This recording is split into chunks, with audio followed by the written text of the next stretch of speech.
Bueno, hermanos, ahora vamos a continuar con este tema de estudio sobre la hermenéutica y vamos ahora sí, vamos a ver cuáles son las herramientas que nosotros necesitamos para poder interpretar, ¿verdad?, los versículos bíblicos al momento de nosotros hacer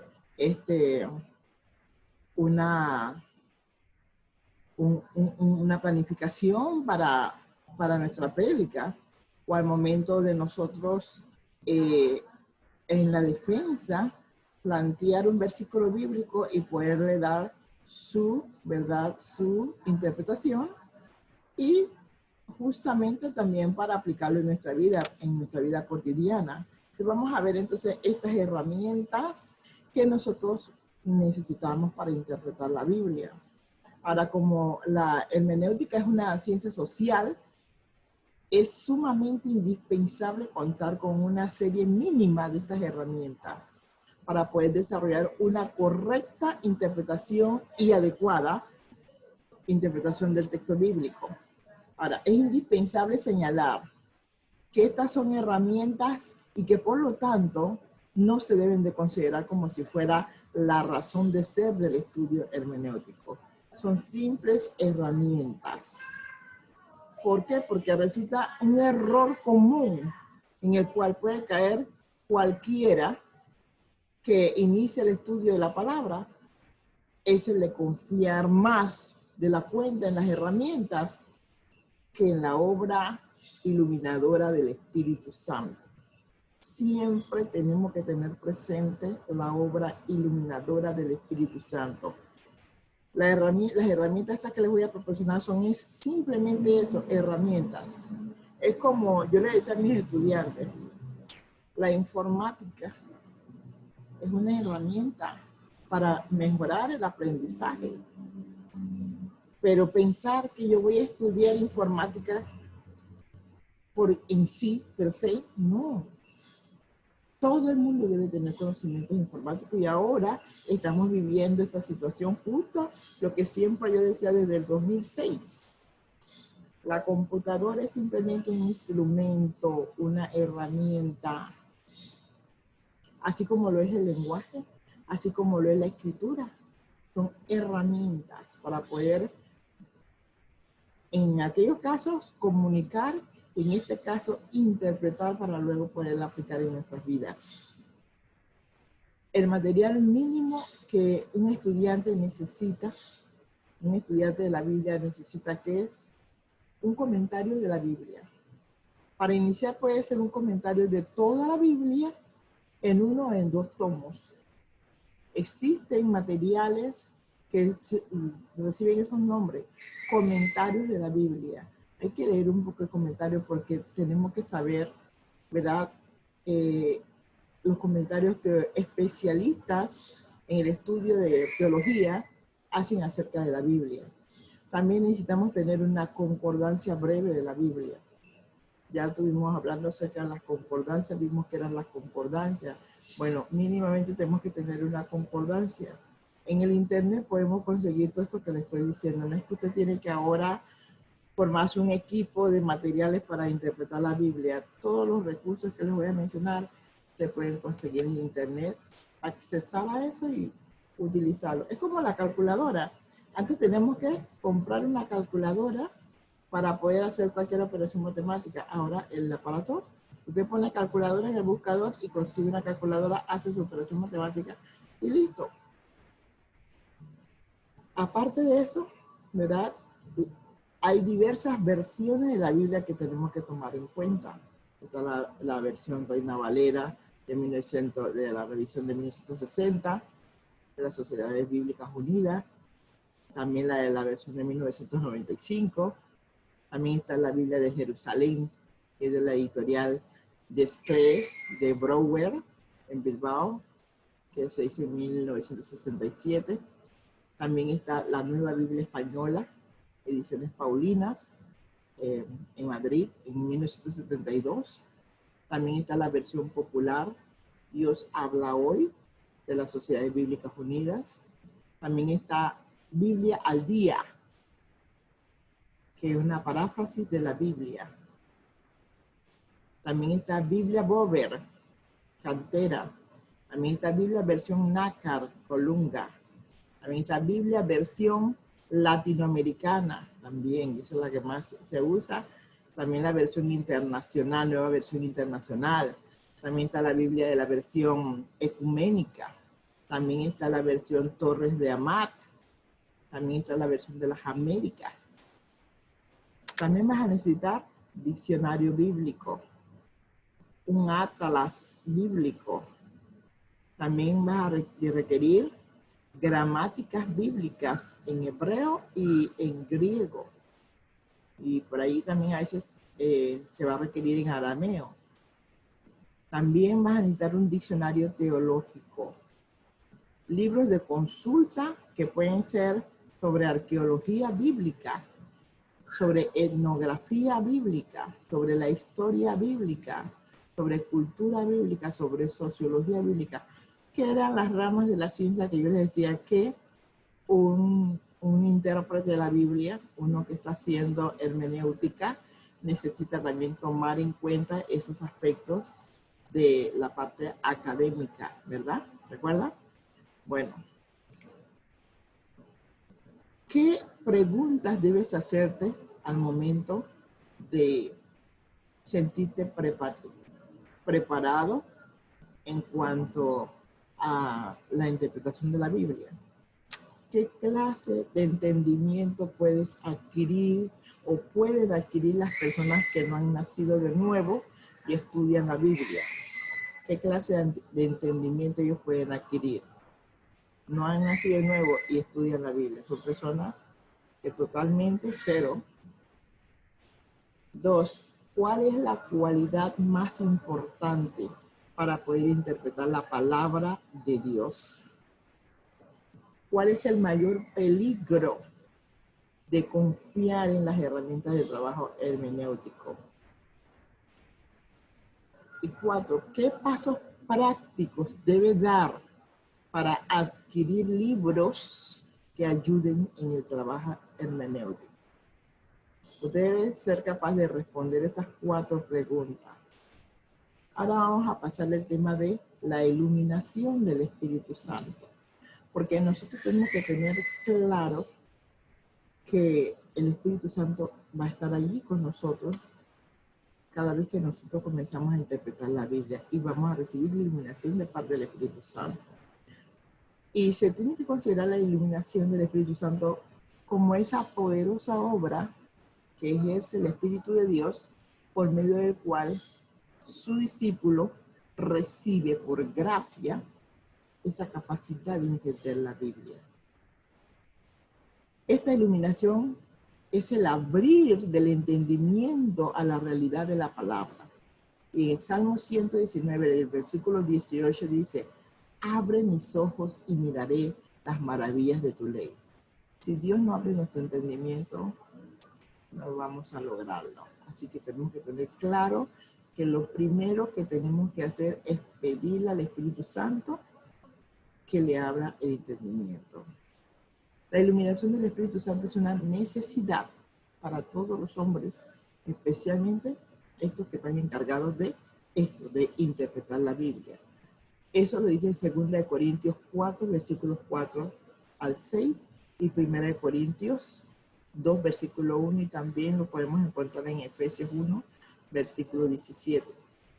Dios ha provisto que esta realidad se dé por medio del Espíritu Santo. Dice el apóstol Juan en el capítulo 14, versículo 26. Mas el Consolador, el Espíritu Santo, a quien el Padre enviará en mi nombre, dice, Él os enseñará todas las cosas y os recordará todo lo que yo os he dicho. Entonces, hay alguien encargado de enseñarnos, ¿verdad? Pero usted tiene que moverse de cara a querer aprender, ¿ok? Sin embargo, la iluminación es un proceso que no se puede considerar como algo que se va a dar automáticamente. Se da por medio del estudio diligente de la palabra de Dios. Cuando cuando el Espíritu Santo ve que tienes diligencia en este estudio, tienes deseo, diligencia implica el deseo, desear conocer más acerca de la palabra de Dios, Él te va a iluminar. Quizás al principio no, aunque tú le pidas en oración, quizás al principio no recibas la iluminación, porque acuérdense que usted puede hablar mucho por la boca, pero lo que hay en el corazón, eso es lo que está viendo el Espíritu Santo. Y si Él no ve las intenciones de tu corazón en esa misma línea, no lo vas a recibir. Así que debes tener realmente un deseo en tu corazón de querer recibir la iluminación por parte del Espíritu Santo, que Él te dé el entendimiento para poderlo hacer. Dice siempre, no hagas oraciones mecánicas, haz oraciones de corazón, de momento, de disposición, de entendimiento, de que tú solo no lo puedes lograr. Pero lo que pasa es que muchas personas, cuando al momento que van a estudiar la Biblia, oran mecánicamente. Dios mío, pedimos tu intervención, que tu presencia esté aquí y que nos dé iluminación. ¿Pero eso es lo que quieres realmente en el corazón? ¿O quieres simplemente salir de paso con el sermón? Y por eso es que interpretan mal la Biblia. Hay que tener clarito la fe, la creencia real de que el Espíritu Santo va a obrar. Si no lo tienes, no. Así que esto no es un proceso automático. Y eso hay que tenerlo bien claro. Dice la palabra en Juan 5, versículo 39. Escudriñad las escrituras, porque a vosotros os parece que en ellas tenéis la vida eterna. Y ellas son las que dan testimonio de mí. No nosotros. Las escrituras son las que dan testimonio de Dios. En este caso de Jesús. Ellas son las que dan testimonio de mí. Es imposible, hermano, ser iluminado sin el estudio perseverante de la palabra. Hay que insistir hasta lograr obtenerlo.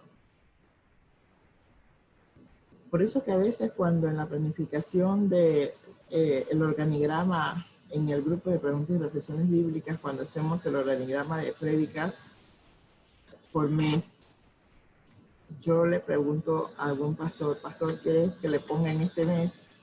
Me dice, póngame en tal tiempo, porque yo tengo que orarle al Espíritu Santo para que me dé el tema. Eso es lo que debe ser. Eso, porque cuando usted le ora al Espíritu Santo para que le dé el tema, Él no solamente le va a dar el tema, mi querido hermano, Él le va a dar el entendimiento para interpretar los versículos que va a utilizar de manera correcta y aplicable a la vida cotidiana. Y por eso se logra que al momento de presentar la prédica, esa palabra poderosa, sale poderosa. Ahora, no quiero decir con esto que aquellos que de pronto se le presenta una prédica y sacan una prédica, no quiero decir con esto que ellos no, pero en algunas ocasiones sí no.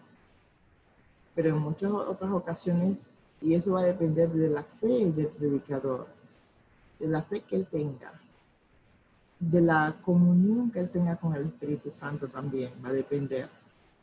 Porque si él lo considera y tiene una comunión de amistad con el Espíritu Santo, le dice, sin perder la reverencia, compañerito, tenemos un reto, no me hagas quedar mal en este reto, necesito que tu ayuda. Y él va a estar ahí porque tiene una convivencia constante, permanente con la persona. Pero si no es una persona que no está diario hablando con el Espíritu Santo, que su fe es tibia. Cuando saca una prédica de la noche a la mañana, esa prédica no llega. El mensaje no llega, porque no está con unción. Ahora, ¿cuál es el prerequisito para recibir la iluminación del Espíritu Santo por medio del estudio de la palabra de Dios? ¿Cuál es el prerequisito? Vamos a verlo en Juan 7, versículo 17. Dice, El que quiere hacer la voluntad de Dios conocerá si la doctrina es de Dios o si yo hablo por mi propia cuenta. ¿Se dan cuenta? Si tú realmente quieres hacer la voluntad de Dios, tú la vas a conocer. Y tu doctrina va a ser la que es. Es difícil recibir iluminación si el discípulo está en abierta desobediencia a la voluntad revelada en la palabra. ¿Eh? Si no estamos en obediencia, no podemos ver la voluntad de Dios, la cual es divina y perfecta. Es necesario hacer una clara distinción entre dos conceptos diferentes. La iluminación no es inspiración. ¿Vio? La iluminación no es inspiración. La inspiración es un proceso por medio del cual la palabra de Dios no tiene errores de ninguna naturaleza. Es una acción única, irrepetible y concluyente. La iluminación es la obra del Espíritu Santo, que se da en la medida en que el discípulo estudia con diligencia la palabra de Dios. La iluminación es de carácter universal, es decir, todo creyente puede disfrutar de esta obra y es creciente en la medida en que el discípulo va estudiando y va obedeciendo a la palabra. En esta medida es iluminado por el Espíritu. ¿Estamos claros? Entonces, sepan bien la diferencia entre inspiración y la iluminación. Bien, ahora vamos a ver las reglas hermenéuticas. La hermenéutica como ciencia y como arte, como hemos visto, tiene una serie de principios por medio de los cuales es posible interpretar adecuadamente la porción de la palabra de Dios y es puesta en consideración. Cada principio presentado es producto del trabajo de cientos de años de hombres que pusieron todo de sí para poder, de esta manera, tener estos principios que son de ayuda inestimable en el estudio de la palabra. Principio básico. La escritura es explicada por la misma escritura. Ese es un principio básico. Solo la escritura se explica a sí misma. Este principio declara que la Biblia es su propio intérprete. Dirá por ahí alguno, pero entonces, ¿por qué estamos estudiando interpretación de la Biblia? Vamos a ir ahondando un poco más. Pero quiero que se sepa, que se tenga bien claro que ese es un principio básico. La escritura es explicada por la misma escritura. Allí mismo vamos a encontrar, ¿verdad?, la interpretación en la misma escritura. La Biblia por sí contiene los elementos básicos para que se pueda interpretar. ¿Esto qué quiere decir? Quiere decir que al estudiar la Biblia, cualquier pasaje bíblico debe de manera obligada leer otros versículos que estén en relación directa con el que se está examinando. ¿Bien? Hay que buscar otros versículos. Estos versículos se le llaman pasajes paralelos, que ya lo habíamos hablado acerca de los versículos paralelos. Así se le llaman pasajes paralelos. Vamos a ver un ejemplo. Aquí tenemos el ejemplo de Mateo 3, versículos 13 al 17, y de Marcos, capítulo 1, versículos 9 al 11. ¿De qué se refieren esos versículos? Se refieren al bautismo de Jesús. Ambos. Así que cuando usted va a presentar una prédica, usted tiene que tomar en cuenta los versículos paralelos que hablen del mismo tema, que sirven para reforzarse. Existen otros pasajes que por sí tienen su propia explicación. Tal es el caso de algunos de las parábolas enseñadas por el Señor Jesús. Ahí lo vemos, por ejemplo, en Mateo 13, versículos 3 al 8, cuya interpretación es dada en Mateo 13, versículos 18 al 23. O sea que dentro del mismo libro encontramos la explicación. Más adelante o atrás encontramos la explicación del pasaje que estamos estudiando, ¿verdad? En este caso, ¿verdad? Estamos hablando de Mateo 13, versículos 3 al 8.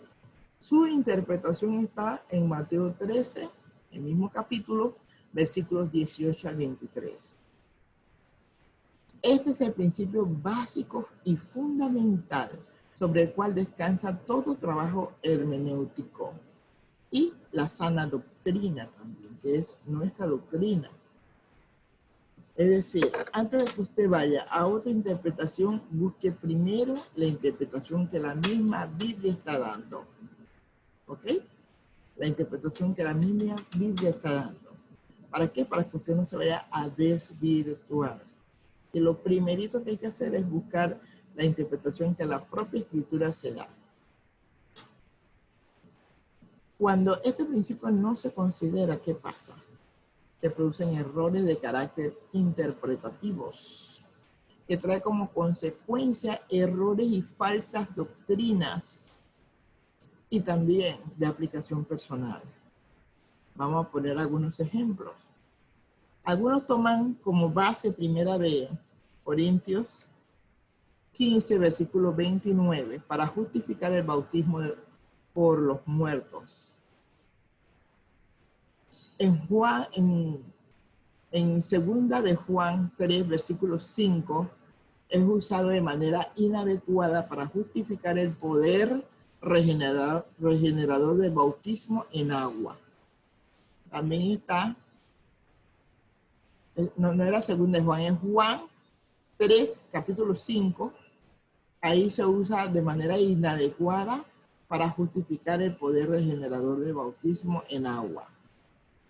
También está la doctrina de las monjas católicas, se basa en el pasaje de Lucas 2, versículos 36 al 38, etc.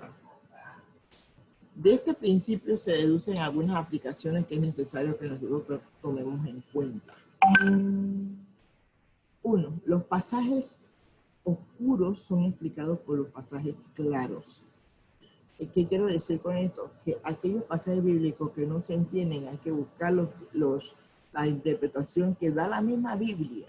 Siempre la Biblia va a tener en otra parte de la misma Biblia, puede ser en el mismo libro, puede ser en el mismo capítulo, vamos a encontrar, o incluso en otro libro, la interpretación más clara de ese material que no lo estamos viendo claramente. Así que los pasajes oscuros se explican por los pasajes claros. Todo lo esencial para la salvación y la vida cristiana está claramente definida y está clarificada en las Escrituras. Todo lo que se necesita para la salvación está en la Biblia. Lo demás es puro cuento. Si no está en la Biblia, no trate de darle una explicación a esto. Debe estar todo lo que trata de la forma de vivir del cristiano y de la salvación del cristiano, eso está claramente definido en la Biblia. O sea que no hay nada oscuro allí. No se puede deducir principios de fe o de conducta de pasajes de significado que sea oscuro o de difícil comprensión. O sea, de un principio que no se comprende bien, que sea un pasaje que su significado sea oscuro, es decir, que no se puede entender claramente, de ahí no se puede deducir principios de fe. Todos los principios de fe y de conducta tienen que estar claramente definidos y están claramente definidos en la Biblia. El Nuevo Testamento explica muchos pasajes oscuros del Antiguo Testamento en cuanto a su sentido, significado y aplicación. Por ejemplo, en el libro de Levítico, que encuentra en el libro de Hebreos su mejor comentario. Así que cuando usted está estudiando el libro de Levítico, usted puede buscarse por ahí mismo el libro de los Hebreos. El libro Hebreos, ¿verdad? Porque ahí hay comentarios acerca del libro Levítico. Aplicación personal. Hay que buscar pasajes que son paralelos, como los que estuvimos mencionando, que expliquen el versículo que estamos estudiando. O qué pasaje, por ejemplo, a manera de práctica, ustedes pueden, para esa aplicación personal, ustedes pueden, ¿verdad?, buscar pasajes paralelos de Juan 1, versículo 29. Y también pueden buscar qué pasajes explican Mateo 10, versículo 34, para que se den cuenta a manera de práctica que esto que les estoy diciendo es así. Pero hay que buscar en la Biblia. Regla número 1 de hermenéutica. Es preciso, en cuanto sea posible, tomar las palabras en su sentido usual y ordinario. Es decir, que nosotros tenemos que tomar las palabras que estamos leyendo en la Biblia en su sentido usual, en su sentido ordinario. ¿Estamos claros? Porque a veces estamos tratando de buscarle otro sentido. Lo primero, y esa es la regla número 1. Y se ha puesto como regla número 1 por eso, porque se trataban de dar interpretaciones que significaba bajo otros contextos, y no. Hay que usarlo en el sentido usual en que se usaba y también en el sentido ordinario. Cada escritor bíblico escribió en medio de una cultura específica con el propósito que las personas comprendan el pasaje que se presentaba. Por esta razón, estos escritores usaron el lenguaje común y corriente, es decir, usaron palabras conocidas y de fácil interpretación. Ahora, en este siglo, de verdad que no estamos igual en las mismas condiciones y todo, eso nos remite entonces a irnos a ver cómo era que ellos vivían, por qué usaban esas palabras, ¿verdad? Como ahora que empleamos, nuestro vocabulario ha cambiado tremendamente con esto de la incorporación exabrupta, digo yo, del uso del Internet en todos los campos de la sociedad. Entonces el vocabulario ha cambiado. Usted de repente escucha a una persona decir, mándame un chat. Mándame un chat. O yo te vi en línea. No, yo estaba fuera de aire. No tenía tiempo aire. Son palabras que estamos utilizando nosotros ahora, en nuestro lenguaje, ahora. Y si alguien, supongamos que fuera que escribiera algún texto que se incorporara a la Biblia, obviamente que se iba a utilizar este tipo de lenguaje. Bueno, así mismo pasaba en aquel entonces. Por eso que hay que considerar ese aspecto. ¿Cómo era que se hablaba en ese tiempo? ¿Por qué se hablaba de esa manera? ¿Verdad? ¿A quién se estaba dirigiendo? Esto implica que el significado usual y ordinario de una palabra es el significado usual y ordinario, ya. Por ejemplo, río significa río. Caballo significa caballo. No le pongan quintas patas al gato. No, porque decía caballo y caballo era no sé qué cosa en aquel tiempo. O sea, si fuese así, está bien. Pero si no era así, no le ponga lo que no es. No significa que se debe interpretar literalmente cada palabra, por eso es que lo estoy diciendo, ¿verdad? Eso va a depender de cómo se usaban esas palabras. Cada idioma y lengua tiene sus propios y comunes formas de expresión, como ya estamos viendo, que si se interpreta literalmente pierde el sentido usual y ordinario. Esta es una de las características sobresalientes del lenguaje bíblico, sea en el hebreo o sea en el griego. Y eso es normal, porque es una convivencia. Cada idioma y lengua tiene sus propios y comunes formas de expresión. Yo me recuerdo mucho en una ocasión que estuve en Inglaterra, recién llegaba yo a Inglaterra, siendo de acá de Panamá, que hemos tenido mucha influencia de la cultura norteamericana. El idioma inglés es totalmente diferente al inglés de Inglaterra. Entonces yo quería pedir agua y yo estoy pidiendo water. Y me dicen, what? Water. Bueno, para no cansarles ni hacerlo tampoco expresivo, ellos, cuando yo les expliqué que era un vaso que hay que echar, entendió, guatá. Así dije, guatá. Y nosotros acá, ese guatá era un inglés perdido, un inglés de una cultura baja de la etnia negra y especialmente africanizada. Porque aquí en Panamá hay mucha gente que para el tiempo de la construcción del canal, haciendo un paréntesis, un área que se llama Río Abajo, Parque de Febre, ellos hablaban muy así como muy, y digo hablaban porque la mayoría se fueron después para los Estados Unidos, ya eso ya casi no se ve mucho, pero sí se daba. Entonces yo llego allá y yo estoy pidiendo agua y es un inglés bien fuerte, y ese es el verdadero inglés. Los norteamericanos que hicieron, y ellos detestan a los norteamericanos por esa causa. Volviendo de nuevo, cerrando el paréntesis. Así que cada idioma y lengua tienen sus propias formas de hablar. Así que se puede imaginar allá, entre los griegos y los hebreos y los arameos, tienen su forma de hablar, es una cultura. Por eso es que entonces hay que tener mucho cuidado cuando estamos estudiando la Biblia en este tiempo. Tanto el hebreo como el griego tienen una serie de modismos y figuras retóricas, tales como parábolas, símiles, expresiones simbólicas, etc. Nosotros también lo tenemos. Si ellos trataran de interpretarnos a nosotros, le iba a resultar difícil porque la lengua española es mucho más complicada. Debido al estilo de redacción típica de un pueblo judío, se tiene que tener en cuenta el sentido figurado de la palabra. Vamos a ver algunos ejemplos.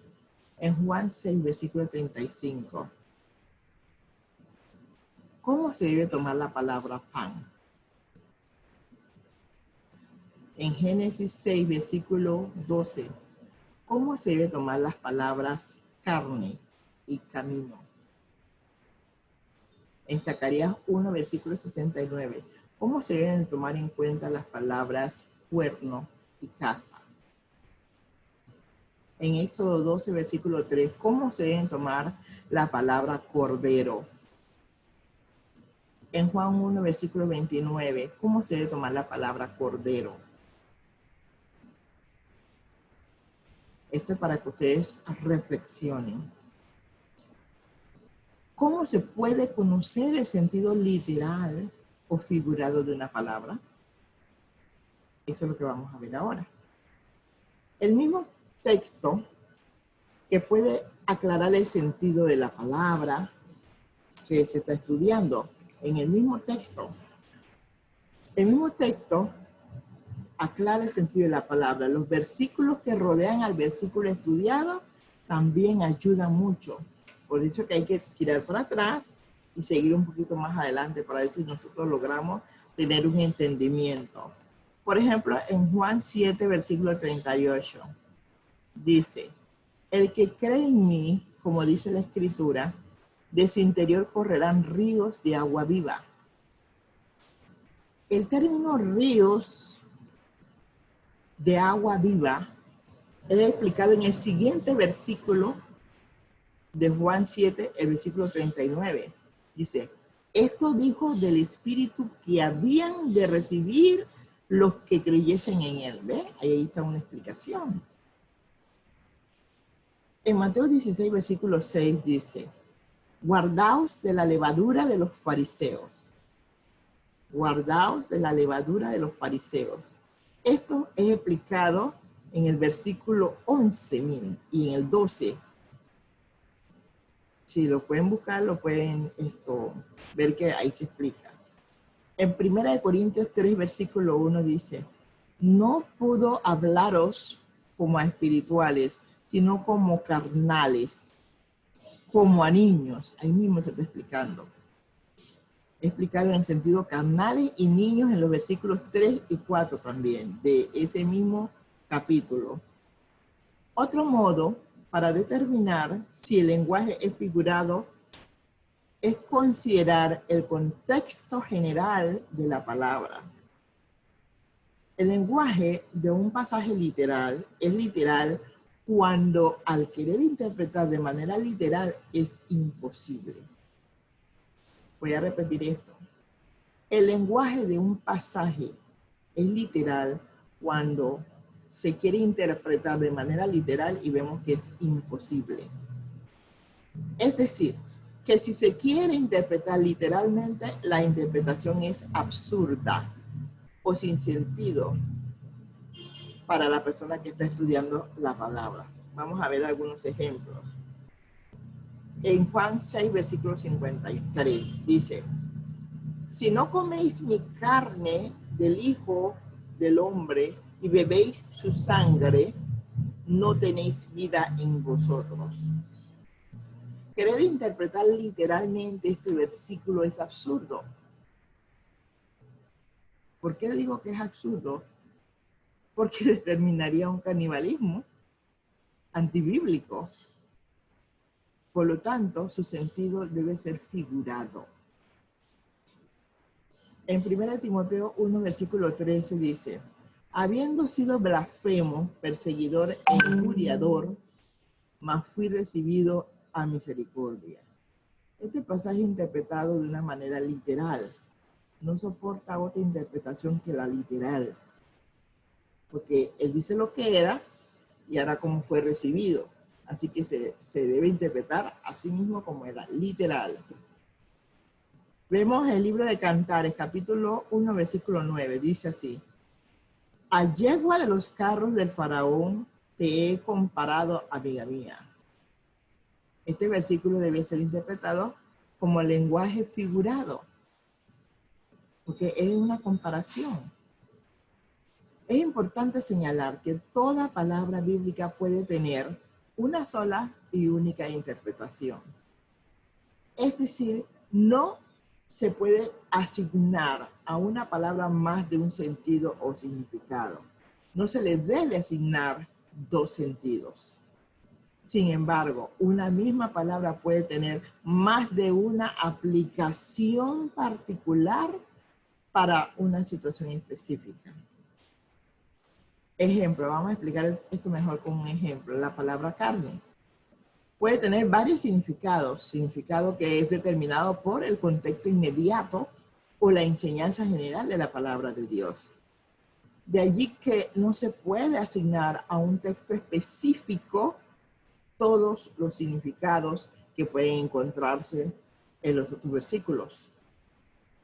Así que dependiendo de lo que quieren decir en el texto, así se aplica el significado. No se puede explicar todos los sentidos encontrados en los siguientes pasajes que les voy a ir mencionando. Por ejemplo, en Juan 6:53, en 1 Corintios 15, versículo 39, en Lucas 24, versículo 39, y Hechos 2, versículo 26, Efesios 2, versículo 15, Efesios 5, versículo 29, Juan 1, versículo 13, Romanos 10, versículo 18, o Romanos 7, versículo 25, Gálatas 5, los versículos 16 y 17, Juan 6, versículo 23, 53. ¿Cómo se puede encontrar el significado de una palabra específica? ¿Cómo? Pues por medio de las ayudas externas, como el consultar un diccionario castellano, por eso que hay que tener también esa herramienta allí, un diccionario para saber qué es lo que significa esa palabra. También se tiene que tener un diccionario bíblico también, un diccionario regular y un diccionario bíblico, para saber el significado bíblico de esa palabra. También es necesario considerar muchos otros factores, como por ejemplo el libro de concordancia, un manual de concordancia o uno de comentarios. Por medio de estas ayudas se puede lograr un acercamiento adecuado al sentido y significado de las palabras. Sin embargo, no es del todo satisfactorio porque deja de lado el sentido de descubrimiento personal. Por medio del estudio personal de la misma palabra, se puede también hacer la interpretación. Pero para eso hay que considerar cómo usa el autor la palabra que se está estudiando. Cómo el autor usa esa palabra.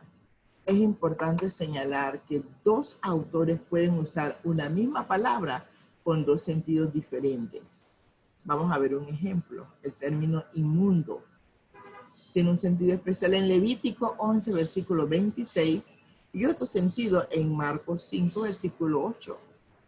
En este caso, el sentido es determinado por el contexto inmediato en el cual está escrita la palabra en cuestión. El término carne es otro término que tiene varios sentidos. En este caso, tiene un sentido para Ezequiel en el capítulo 36, versículo 26, y tiene otro sentido para Pablo en Efesios 2, versículo 3.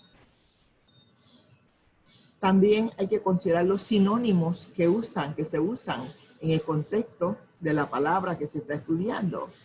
Por ejemplo, en Proverbios 21, versículo 24, el término escarnecedor es entendido por los términos soberbio, escarnecedor, lo terrenal, también en Colosenses 3, versículo 5.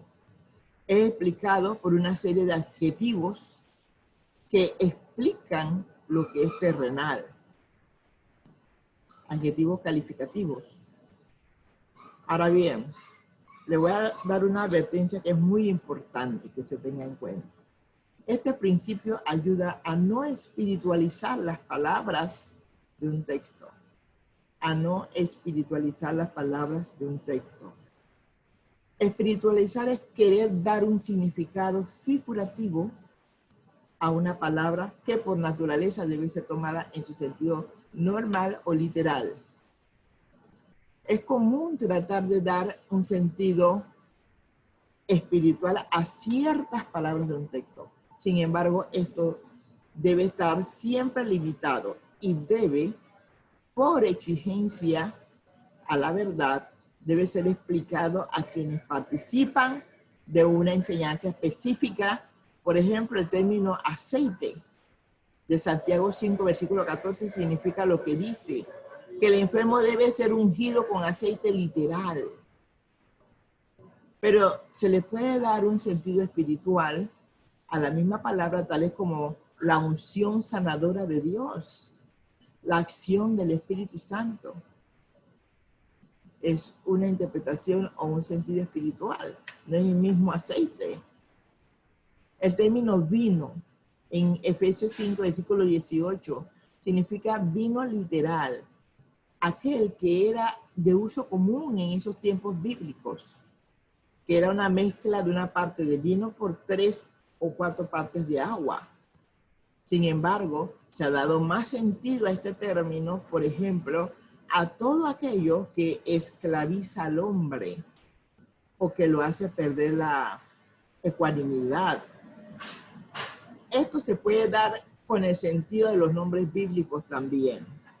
Un principio importante es que los nombres bíblicos no solo se usan para distinguir una persona de otra, sino que a la vez señala características personales e individuales de la persona que lleva el nombre. Y vamos a ver algunos ejemplos. David, que significa amado. Jacob, que significa suplantador. Jesús, que significa salvador. Pablo, que significa pequeño. Ahora vamos para la regla número 2 de la hermenéutica. Es preciso tomar las palabras en el sentido que indica el conjunto de la frase del texto. Anteriormente vimos que había que tomar la palabra en sí. Ahora vamos a ver la palabra en el sentido que indica el conjunto de la frase del texto. Este principio deriva del anterior de manera lógica. Toda palabra de la Biblia está inmersa en un contexto inmediato que es el propio texto. Por consiguiente, el sentido de la palabra está determinado por el pensamiento que el autor se propone comunicar en ese momento. De allí que es necesario y es indispensable determinar cuál era la idea o el pensamiento del texto y de acuerdo a ese pensamiento determinar el sentido de la palabra que componen el texto de referencia. Implica que no se debe dar un solo sentido general a una palabra. Esto puede tener otros sentidos que están determinados por el pensamiento que comunica el autor. Hay algunas pautas básicas para determinar el propósito del autor. Vamos a ver cuáles son esas pautas básicas. Son 3. Tenemos que considerar el testamento, tenemos que considerar la idea central del libro y tenemos que considerar al autor del libro. Considerar el testamento de manera básica, el Antiguo Testamento es preparación para el Nuevo. El Antiguo Testamento es preparación para el Nuevo Testamento, mientras que este es el cumplimiento del Antiguo Testamento. Ojo. Y esto lo tienen que tener en la mente para cuando vayamos a estudiar estos testamentos, que es más adelante. Ejemplo, la palabra fe tiene un sentido especial en el Antiguo Testamento que difiere del significado de fe en el Nuevo Testamento. En el Antiguo Testamento, el término fe tiene la connotación de fidelidad, de lealtad, mientras que en el Nuevo Testamento, su connotación especial es confiar. En cuanto a considerar la idea central del libro, ejemplo, la idea central del libro de Hebreo es lo mejor escrito. Esa es la idea central. Entonces hay que tomar en cuenta cuál es la idea central del libro que usted va a leer y que va a interpretar. La idea central es lo mejor escrito en el libro de Hebreos. Vamos ahora con el otro punto, que es considerar el autor del libro. Cada autor tiene sus propias peculiaridades. Por consiguiente, usa las palabras de acuerdo a estas peculiaridades. Por ejemplo, Juan usa el término creer, no en el sentido de una aceptación o una afirmación mental de una realidad, sino en el pleno sentido de confiar en Dios. Vamos a ver algunos ejemplos. El significado del término fe se determina por el propósito del texto. Ahí, por ejemplo, vemos en Gálatas 1, 23. Me pueden buscar cuál es el propósito de fe en ese libro. En Hechos 17, versículo 31, cuál es el propósito de fe ahí. En Romanos 14, versículo 23, cuál es el propósito. En Habacuc 2, versículo 4, cuál es el propósito. En Romanos 1, versículo 17, cuál es el propósito. En Efesios 4, versículo 13. Y en Apocalipsis 14, versículo 12, ustedes pueden ir viendo cuál es el significado del término fe allí. También el significado del término salvación. Es bueno que también a manera de práctica puedan buscar qué significa esa salvación y sus similares, salvo, salvar, cómo se determinan en los siguientes textos que les voy a dar. En Romanos 7, versículo 25, en Romanos 13, versículo 11, en Mateo 9, versículo 32, en Éxodo 14, versículo 30, en Juan 12, versículo 27. El significado del término sangre también es bueno que se practique para ver qué significa sangre en Mateo 27, 25, en Hechos 17, 26, en Efesios 1, 17, en Génesis 4, 10, en Levítico 4, 5 o en Habacuc 2, 12. Vamos para la regla número 3 de la hermenéutica. Y esto lo seguimos en la siguiente entrega que se les va a dar. Porque son reglas que tenemos que ir considerando lentamente para poder tener un entendimiento claro y perfecto de la hermenéutica y cómo vamos a trabajar nosotros con esta hermenéutica. Esperen el siguiente video.